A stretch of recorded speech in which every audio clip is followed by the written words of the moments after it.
जितना सुंदर श्रोता समाज बनी उतने सुंदर मास्टर को भोजन बजाई हमने के तनी माई के दरबार में गुड़ लगे चल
सुंदर भजन बजौले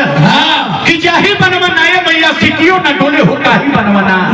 ये माई मोरी लावे ले हुलरुआ होके ताही बनवना तो मास्टर का मतलब ये होके के चाहिए देवता बाबा मास्टर का मतलब ये होके के चाहिए जब व्यास अगर भजन गावत रहे तो मास्टर के उत्तर नहीं बनता है कि भजन ही बजाए अभी ने जब व्यास को उत्तर किए मैया आओ लाज के बचाओ मतलब मास्टर भले बड़े मांग ले ले बिया हमके पति आई पगली दिखावे अगर मैं सुंदरनवा बिगड़ जाई बाबा कितना विद्वान चाचा लोग बा कुल मिला जुला के कहिए चलो व्यास ठीक बड़े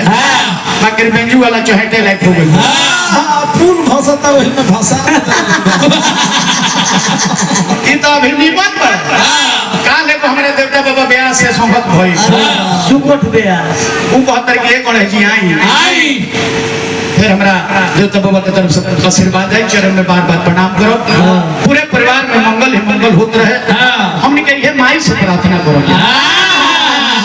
जननी तो वो कहतर कि एक है जी आई लाज के बचाई आ तले बेंजू वाला का भर गलो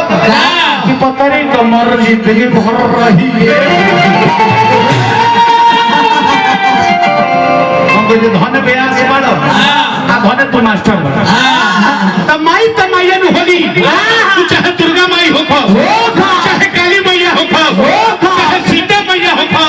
चाहे धरती मैया हो चाहे हमार माई हो चाहे रउआ सबनी के माई हो चाहे सासू मैया हो ये झारम है बाबा एकर का झारम कह जाला जी ठीक है अपन झारम का लक्षण दिखा दे आज ले अपने माई के एक लोटा पानी ना देलो आज यहां ससुरारी में कर पौड़ा जाला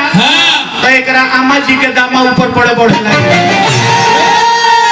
ए बलिकार तो सारा धन ससुरारी में तो बड़ाई हो जाके ना तो ये जाके करी जा जी जी जी गुड़वा के ना लगले 3-4 बेर गोड़ लगे तो हम चाहते हैं जय जय अरे तू 4 डंडो होते ना खींच ए पागल से हम रोज बताइए कि रे पागल इस दुनिया में सबसे बड़ी देवी है तो कौन है अरे ये बोका का चुप कराएंगे बाबा अच्छा ते हूं बढ़िया का वो कहे है बड़ी इस दुनिया में सबसे बड़ी देवी है तो वो माँ है और इस दुनिया में सबसे बड़ा देवता कौन है पति वाले बोए पड़े गधा के चुप कराई भरा अच्छा ते हूं खा चढ़वा है बड़ी इस दुनिया में सबसे बड़ा देवता है वो पिताजी है जिस घर में माता पिता हंसते हैं उसी घर में देवी देवता बसते हैं और जिस घर में माता पिता रोते हैं उस घर में कभी देवी देवता नहीं होता। देवता बहन रोल बैठल बनी रोल से आकर करो तो वो सब सास ससुर के सेवा करो अपना पति के सेवा करो यह धर्म हो ना तो यह बेरा के सासू जी तरी टाइटल मिल जाते आप तो होता उनका ले 20 आ जाती है रौजा खानी सास भी चाहत कर तनी चलाना चलाई 15-10 दिन भी कम बा तले कहत को बहू मुझे ज्यादा बोलने की आदत नहीं है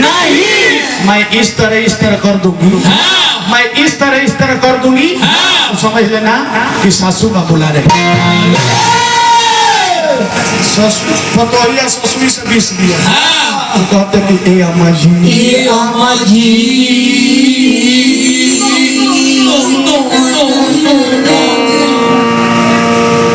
बनल हमरा बाबूजी के पतो बड़ी भाग मेहरारू के भाव करबो तो मेहरारू के मने के पड़ी तो पतोहिया कहते कि ए अम्मा जी मुझे भी ज्यादा बोलने की आदत नहीं है मैं इस तरह कर दूंगी मैं इस तरह कर दूंगी तो समझ लेना कि बहू आने वाली नहीं है।